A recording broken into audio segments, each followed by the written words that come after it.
Welcome, everyone. We are here with our Fiction in Real Life podcast. We're excited to be here today. I am Heather Moore, and I'm here with Jennifer Moore and Julie Daines, and we are missing Jen Geigle Johnson, and she will be back next time. So, first of all, we have a giveaway, and to enter this giveaway, you just need to comment on any of our Facebook pages or on our YouTube channel. So the giveaway is Swimming in a Sea of Stars by Julie Wright. And it's a brand new book, just barely came out this month. And it's a YA book, so it will be great for you or your teenager.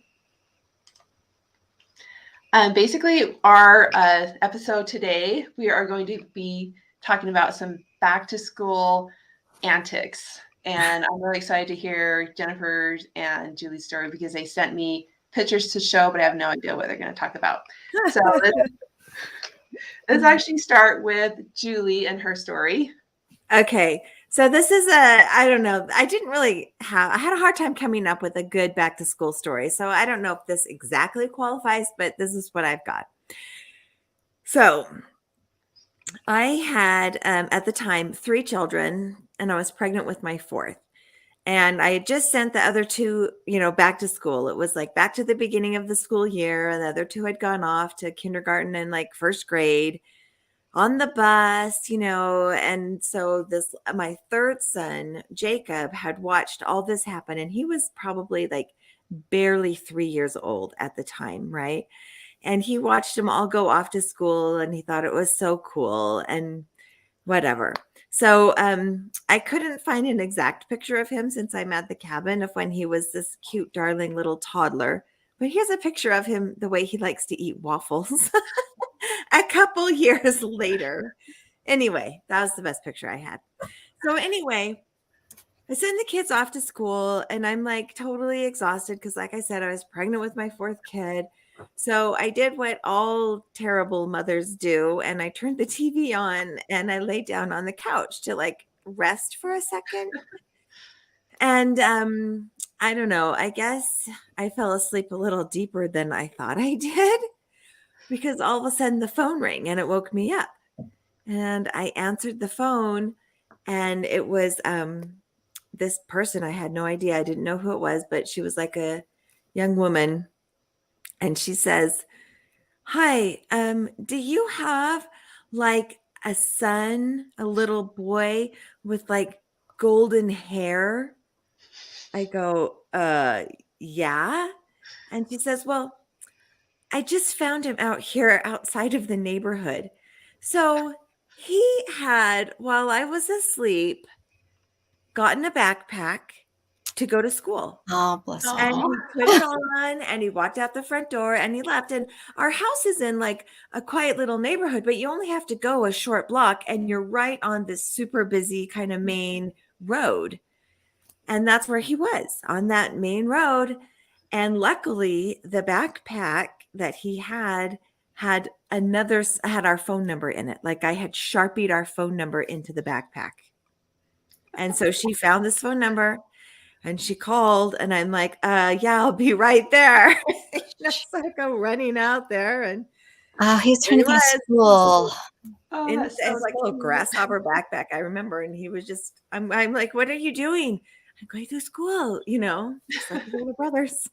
Oh, that's cute. So anyway, I guess in the end, no harm done, but I did learn to bolt lock the front door. Mm-hmm.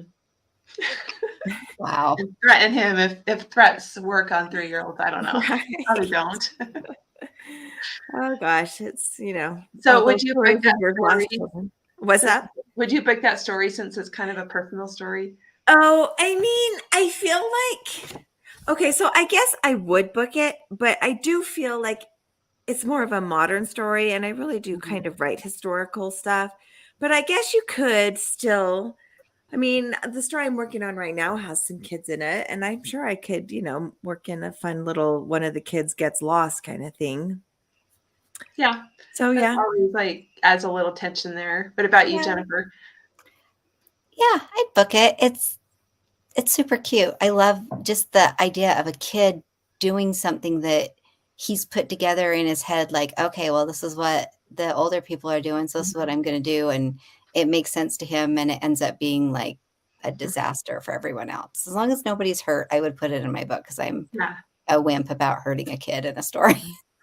Yeah. Well, my idea would probably mean I wouldn't book it, just because I think it'd be a fun idea for like a middle grade book where maybe the kid is, I don't know, maybe the point of view could be from like the younger kid or even the brother, because if middle grade you want him to be maybe, you know, a little bit older characters. But it'd be kind of fun to be in Jacob's point of view and see what he saw, even though he's 3, and you know, this big world, and he's going to school, and how does he get the backpack, and how does he sneak out without waking up his mom? And so it'd be kind of fun, like from that point of view as well. I think that's a kind of an intriguing thought there, Heather. Like, also, what if the middle grade student has to rescue his brother and they weren't Yeah. like on very good terms, but now all of a sudden he's worried about him and comes to a realization that maybe he does love his brother. I don't know, something like that. Yeah, like they could, you know, be like oil and vinegar or something, their personalities. And so, yeah, that'd be kind of fun. Okay, so Jenny, tell us your story. I have a story, but I'm just going to tell you this funny little thing that just that whole story reminded me of, and I'll be really quick. Perfect. I had grabbed one of my kids over the summer. I think we were going swimming, and I grabbed one of their backpacks and used it as a diaper bag. And then, I don't know, like first day of school, the kid grabbed it and took it to school, and he came home so humiliated because he had diapers in his backpack. Anyway, that's not the story, but this is about one of my kids, and I don't want to say his name because it's embarrassing. It's an embarrassing story. It's just funny. He had gone, it's his first day at junior high, so middle school, where he was going to different classes. And there's like a 10-minute bell before the real bell rings. And he, like, when the 10-minute bell rang, he just got up and hurried to the next class because he thought he'd be late. And then so he was in there, and the real bell rang, and everybody got up and left. So he got up and left and went to his third class. And he did that. And he's like, so by the time it was lunchtime, he'd like gone through his whole schedule, and he was like, didn't know what to do. And I was asking him about it, and he told us, you know, years later about this embarrassing first day. And his friend was like, I thought we had math together. Where were you? And he's like, I went to math. And anyway, and I was like, what did you do all day? And he's like, well, I just hung out in the lunchroom and then just went to the bathroom and just was wondering where everybody was. So anyway, that was the story. Just like a it's little kind of weird that like there was no other supervisor, a hall monitor, or lunch lady who was like, where are all the adults? What's going on? You know? Why are you leaving right now, bud? Yeah, maybe the first day of classes is kind of like, you know, the teachers weren't taking role exactly, like just and kids are coming in friendly, late. get to know you thing, not superficial, formal stuff. Yeah. But anyway, that's funny. Like I could just imagine like you're sitting in class and all of a sudden the, you know, kid just takes off out. Where are you going? Wait, were you excused? Yeah, I think he was just so worried about like not getting to the next class that he didn't notice there was no one else in the hall, or or that one class only lasted 5 minutes. Right. Yeah. Introductions to everything. So would you book that, Jennifer? Sure. If you had to change names. I don't know. I would have to think of an interesting way to make that. It would just have to be something a little different. But I've definitely done stuff like that where I was so focused on not messing up that I blew the whole thing. You know, so I'd have to think of a way to do that. Right. What about you, Julie? Would you book it?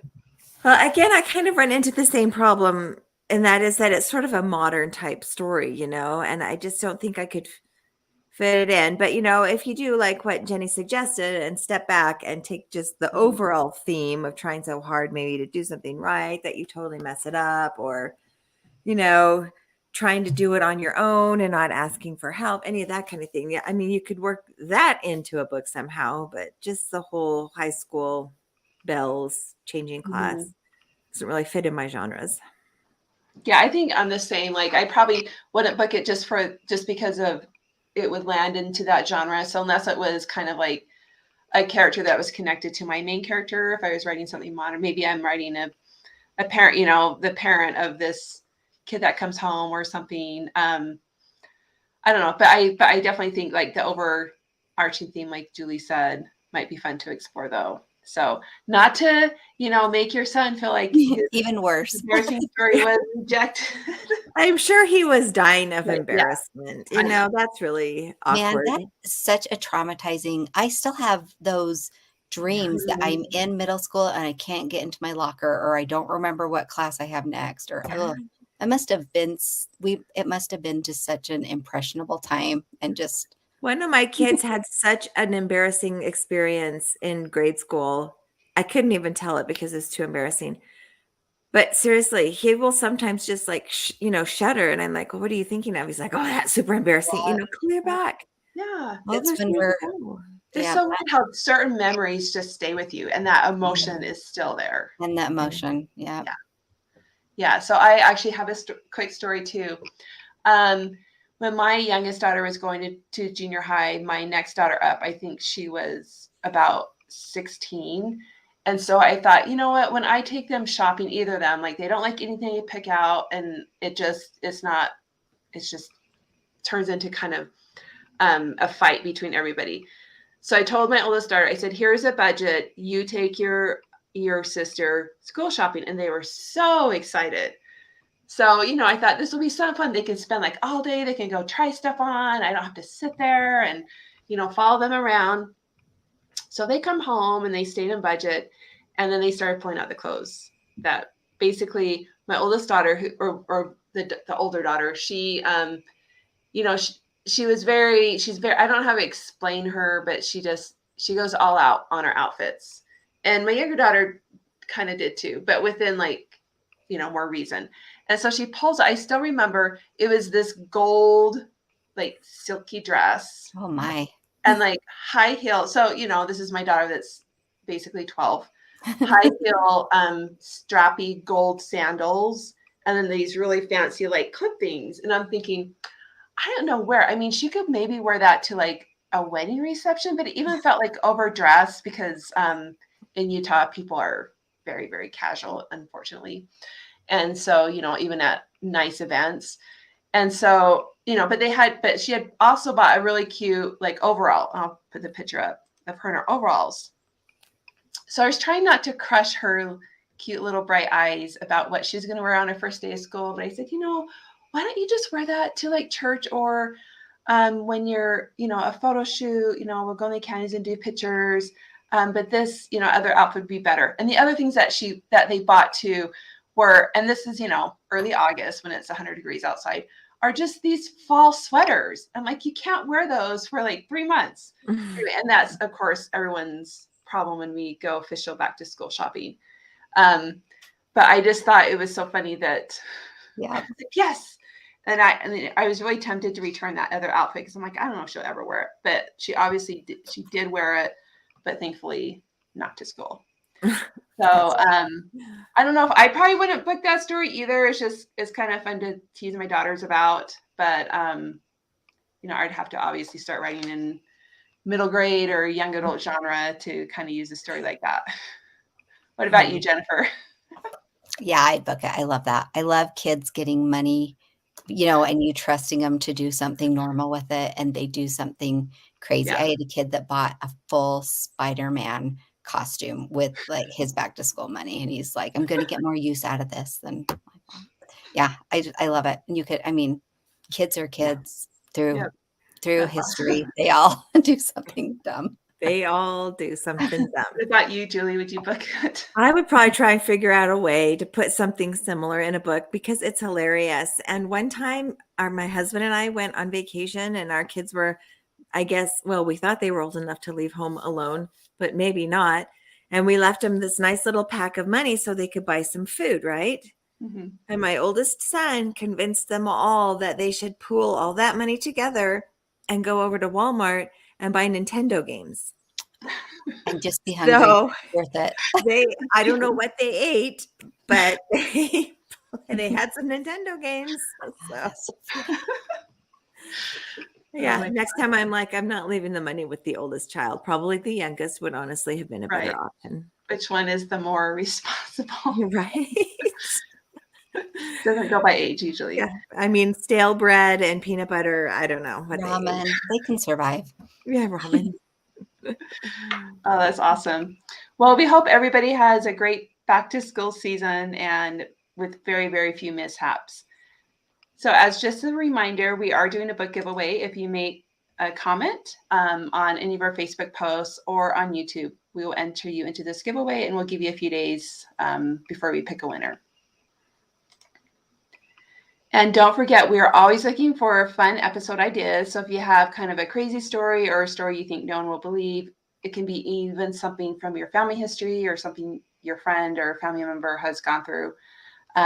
Just send us an email, and we may not get to it right away, but we definitely read all the emails and then try to kind of combine them into a great episode. Well, thank you, everybody, and we hope you have a great week. And this has been Fiction In Real life. See you later.